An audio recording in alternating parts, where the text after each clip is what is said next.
Здравствуйте, уважаемые друзья! Сегодня я хотел предоставить свой отчет. Продолжаю еженедельные отчеты с 12 марта по 15 марта. 11 марта у нас был выходной день, и в этот день парламент не работал, но я все равно, конечно, сидел дома, работал, писал разные письма, законопроекты.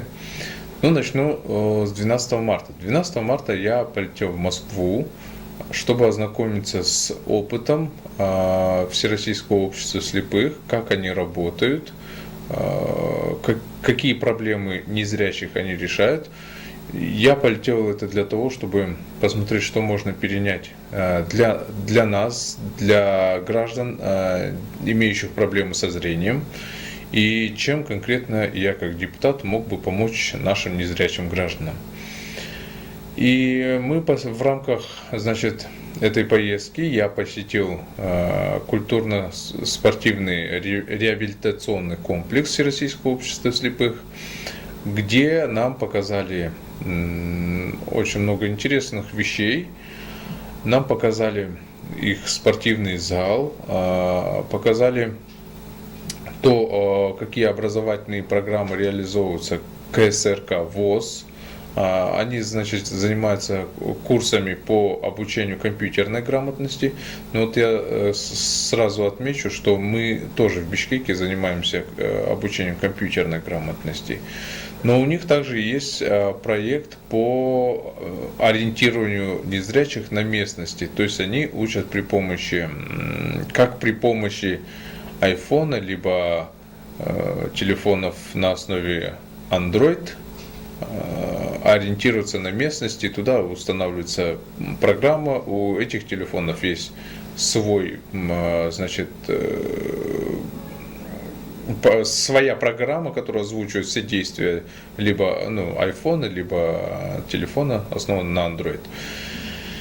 И нам показали, как эти все курсы идут, очень было интересно. Показали нам также их студию, где ребята обучают незрячих компьютерной аранжировке. Это очень интересное направление, у нас такого нет, и оборудование очень дорогое, к сожалению, пока тяжело реализовать подобное в Кыргызстане. Помимо этого, мы посмотрели, как работает радиостанция Всероссийского общества слепых. Очень интересно, у них настолько все там оснащено оборудованием, мне кажется, наверное, даже получше наших государственных радиостанций, о чем я им и сказал, что у них, конечно, техническое и финансовое обеспечение гораздо лучше. Естественно, это не дает нам расслабляться. Мы тоже в будущем планируем, возможно, открыть тоже радиостанцию, которая будет управляться незрячими гражданами. Причем незрячие граждане, я думаю, смогут работать на подобной радиостанции. Но это надо думать об интересном, увлекательном контенте. Далее в Москве я встретился с президентом Всероссийского общества слепых Александром Яковлевичем Неумывакиным. Мы поговорили о разных проектах, о возможности дальнейшего взаимодействия. И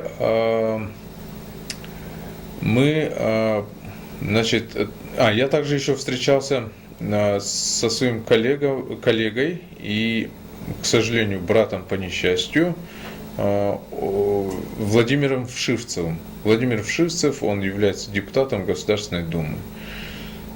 Тоже поговорили о рабочих моментах, как он помогает в Российской Федерации инвалидам, какие проекты инициирует. Я рассказал о своем опыте. А далее мы ездили в магазины тифлотоваров. У нас, к сожалению, еще нету магазина по продаже тифлотоваров, но в будущем тоже такие планы есть. И об этом я еще думал с 2011 года. Единственное, надо наладить вопрос логистики. Но об этом мы тоже обязательно подумаем, как это все сделать. И я надеюсь, что когда-нибудь у нас это получится. Не когда-нибудь, я надеюсь, что в ближайшем будущем.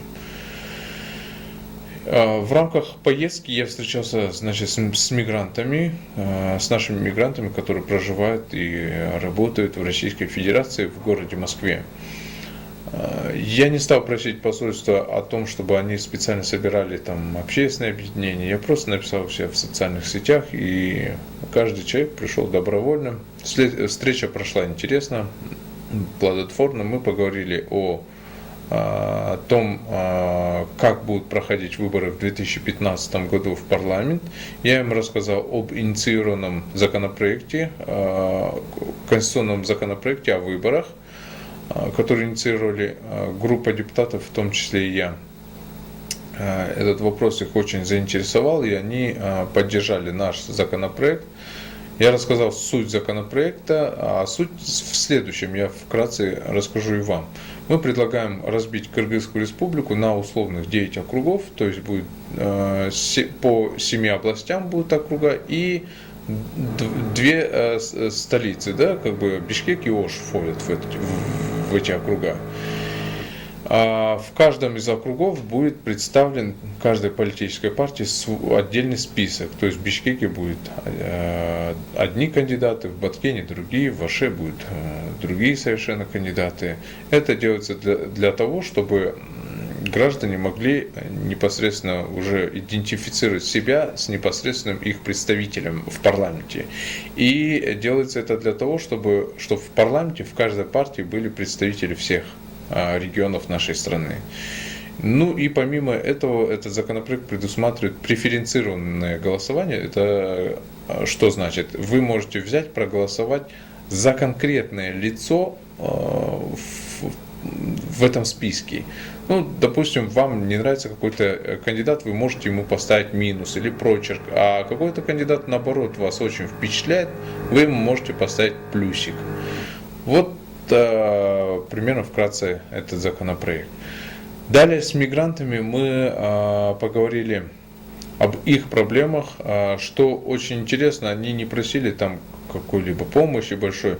Они, самое главное, что прозвучало на этой встрече, им необходимо правовое обеспечение, помощь в юридических консультациях.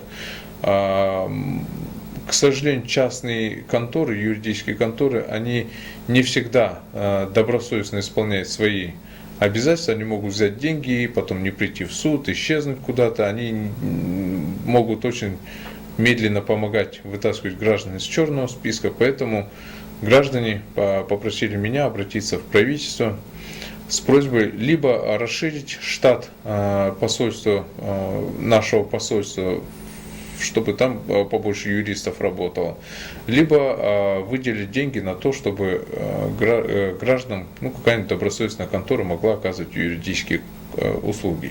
И я, в принципе, с ними согласен. Почему? Потому что они отправляют сюда нам ежегодно примерно около $2 миллиардов. Потом правительство отчитывается о том, что насколько возросло ВВП. Оно радуется деньгам трудовых мигрантов, потому что через эти деньги собираются налоги, и правительство все равно должно отвечать своим гражданам взаимно. Да это и обязанность правительства помогать нашим гражданам.